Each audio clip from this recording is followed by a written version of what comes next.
पूछत तीन दयाल को धाम, अपनो नाम बतावे नाम सुदामा। और जैसे ही सुदामा का नाम सुना, द्वारिकाधीश ऐसे दौड़े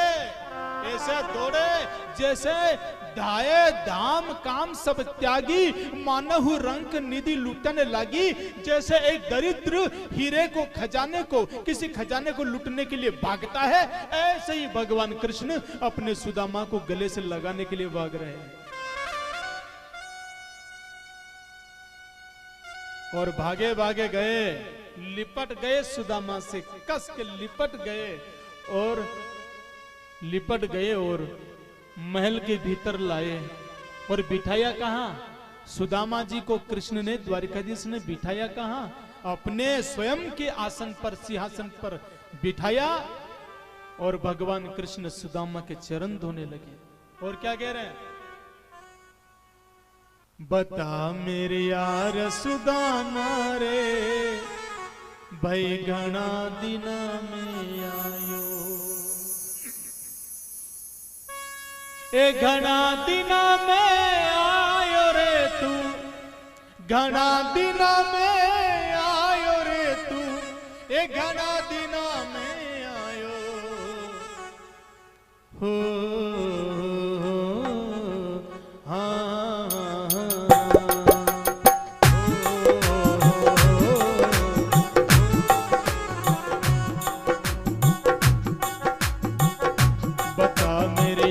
सुदामा रे भाई घना दिना में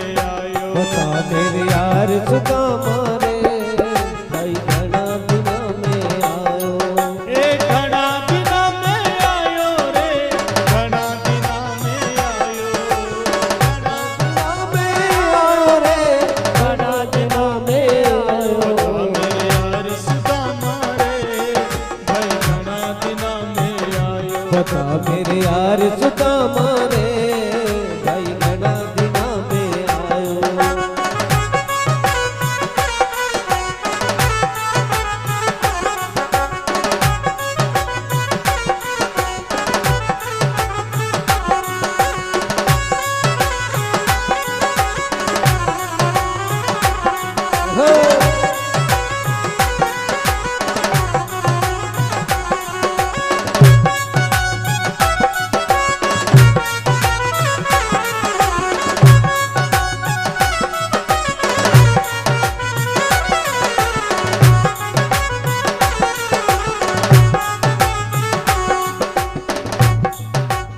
इतिहास की पहली कथा ऐसी है कि एक सम्राट ने, एक राजा ने एक गरीब ब्राह्मण को अपने गले से लगाया है।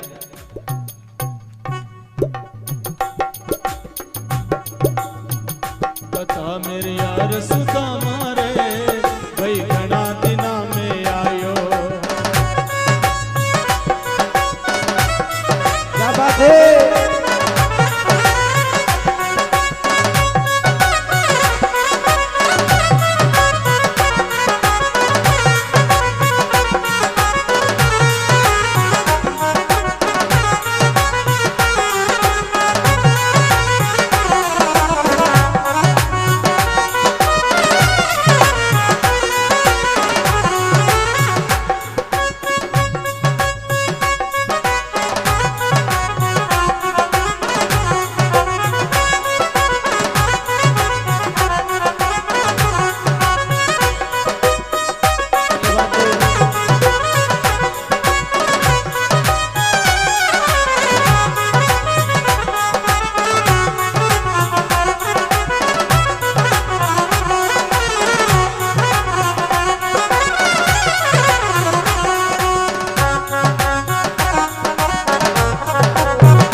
आसन पर बिठाया, चरण धो रहे हैं। द्वारिकाधीश की नगरी में सुदामा जी आए और आज हमारे बीच में ऐसे व्यक्ति का आगमन हुआ है कि जो भी कार्य करे हर काम अमर हो, हर काम मजबूत हो। भगवान कृष्ण के वंशज जिनकी हम कथा कर रहे हैं, जिनकी हम कथा कर रहे हैं, इधर आ जाओ, इधर आ जाओ, इधर आ जाओ, जिनकी हम कथा कर रहे हैं उस कृष्ण के वंशज। देखो हम तो ब्राह्मण हैं और इन लोगों के नाम का खा रहे हैं क्योंकि ये यादव है और कृष्ण भी यादव, और कृष्ण की हम कथा कर रहे हैं। तो जो भी काम करे सब हर कार्य में मजबूती हो, जो भी काम करते ना हर काम विकास का जो भी कार्य हो वो काम अमर होता है। ऐसे हमारे अभूतपूर्व विधायक आदरणीय सम्मानित अमर सिंह जी यादव, इनका बहुत बहुत स्वागत है इस व्यास गादी पर, इस गोतीर्थ में।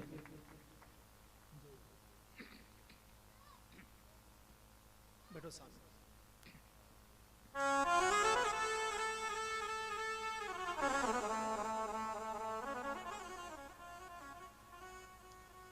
ए सुदामा घना दिना में आयो, ए बालक थारे जब आया करता, रोज खेल के जाया करता, हुई की टकरार सुदामा रे, भई घना दिना में आयो। ए मने सुना दे कुटुंब कहानी, क्यों कर पड़गी ठोकर खानी। मने सुना दे कुटुंब कहानी, क्यों कर पड़गी ठोकर खानी। उठे के मार सुदामा रे, भई घना दिना में आयो।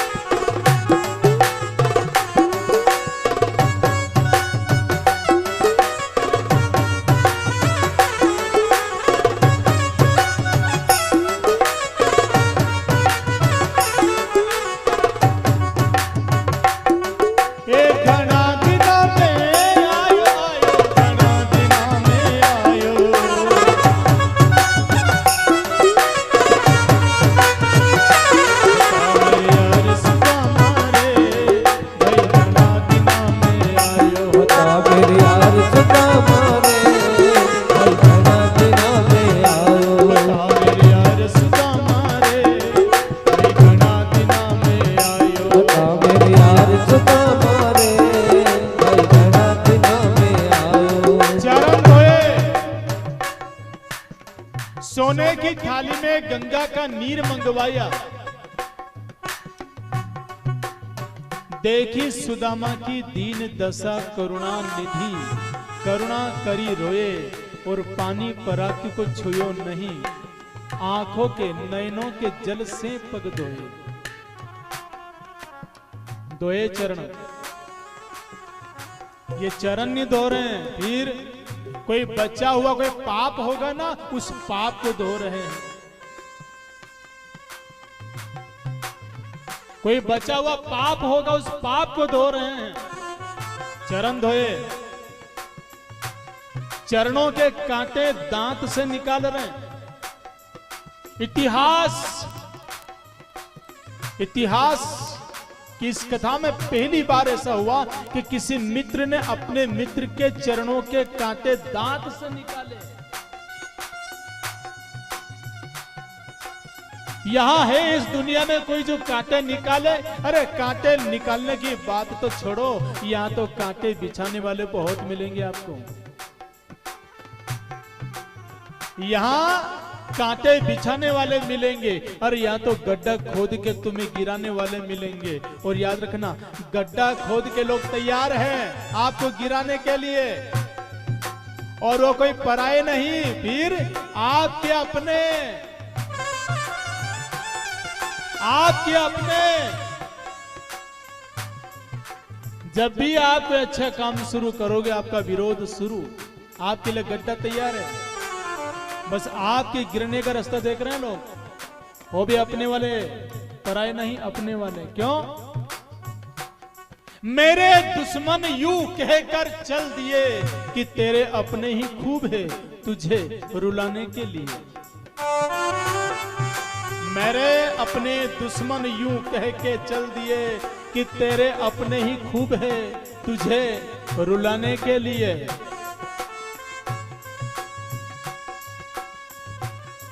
अपने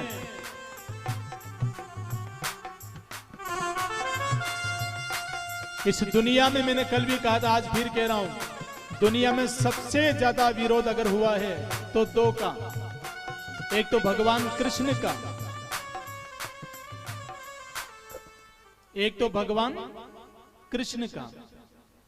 द्वापर युग में कृष्ण का विरोध हुआ था और कलयुग में सबसे ज्यादा। जितना इन दो का विरोध हुआ है ना, आज तक किसी का विरोध नहीं हुआ। एक तो द्वापर युग में कृष्ण का विरोध हुआ था और आज कलयुग में कह दूं, राजनीति से नहीं जोड़ोगे ना। और देखो, मुझे कोई राजनीति से मतलब है भी नहीं, मैं जुड़ा हुआ भी नहीं हूं, पर आज पहले कृष्ण का विरोध हुआ था और आज सबसे ज्यादा अगर विरोध होता है तो नरेंद्र मोदी जी का।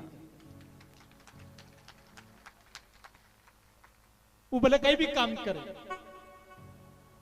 भले वो ट्रिपल तलाक हटाए, भले वो राम मंदिर बनाए, भले वो कश्मीर से 370 हटाए, हैं, तो भी विरोध शुरू। जब भी आप अच्छे काम करोगे ना, तो आपका विरोध शुरू हो जाएगा। ये इस दुनिया का, संसार का नियम है, आपका विरोध होगा।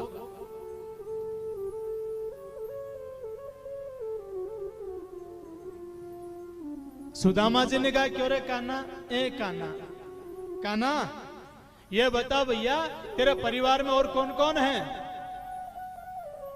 ए कान्हा, तेरे परिवार में और कौन कौन है भैया? सबको बुला। क्यों? मैं सबको आशीर्वाद दूंगा। तो कन्हैया ने कहा, मेरा परिवार बहुत बड़ा है, आप थक जाओगे आशीर्वाद दे दे के। तो एक काम कर, पूरे परिवार के लोगों को मत बुला, जो तेरी पत्नी है ना उनको बुला। तेरी जो धर्म पत्नी है ना उनको बुला, उनको आशीर्वाद दे दूंगा, पूरे परिवार को मत बुला। कन्हैया ने कहा, तो भी थक जाओगे।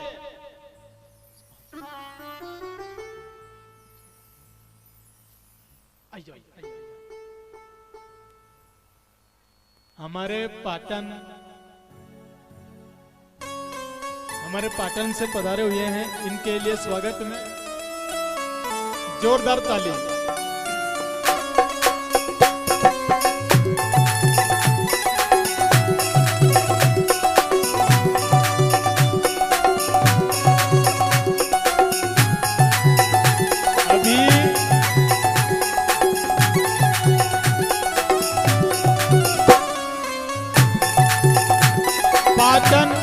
राजस्थान, जहां पर अभी अपनी बहुत ही भव्य गौशाला का निर्माण का कार्य चल रहा है।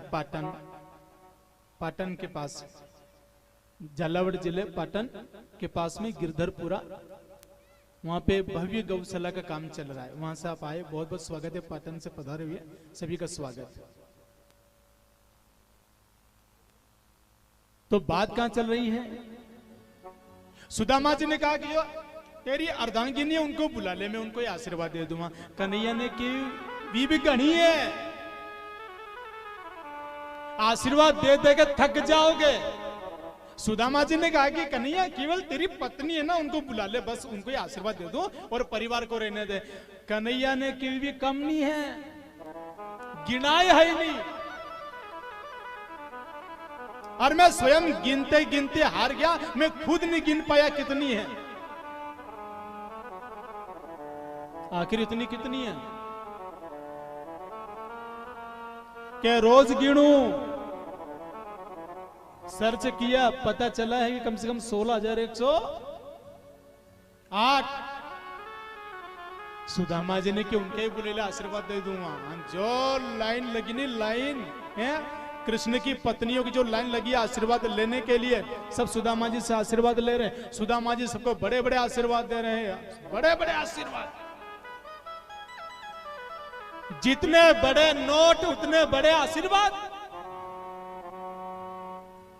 भाई ब्राह्मण को क्या है, जितना बड़ा नोट उतना बड़ा आशीर्वाद। कई कथावाचक तो मैंने ऐसे देखे कि जैसे कोई अगर 10 रुपए चढ़ाए नहीं तो उनकी तरफ देखे भी नहीं, कहो आया होगा। तो अन्य कोई 200 रुपए चढ़ाए नहीं तो उनकी तरफ देखे कि हाँ। और अगर कोई 500 को नोट चढ़े देने ओके माड़ा पे रही दे।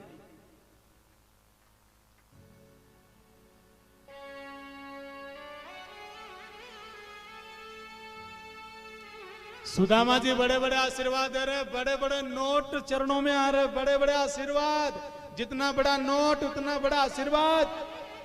मैंने पहले भी कहा था, आज फिर कह रहा हूं, नोट में बहुत ताकत है। नोट में बहुत ताकत है। किसी संत को ब्राह्मण को जितने बड़े नोट चढ़ाओगे उतने बड़े आशीर्वाद मिलेंगे। सही है गलत?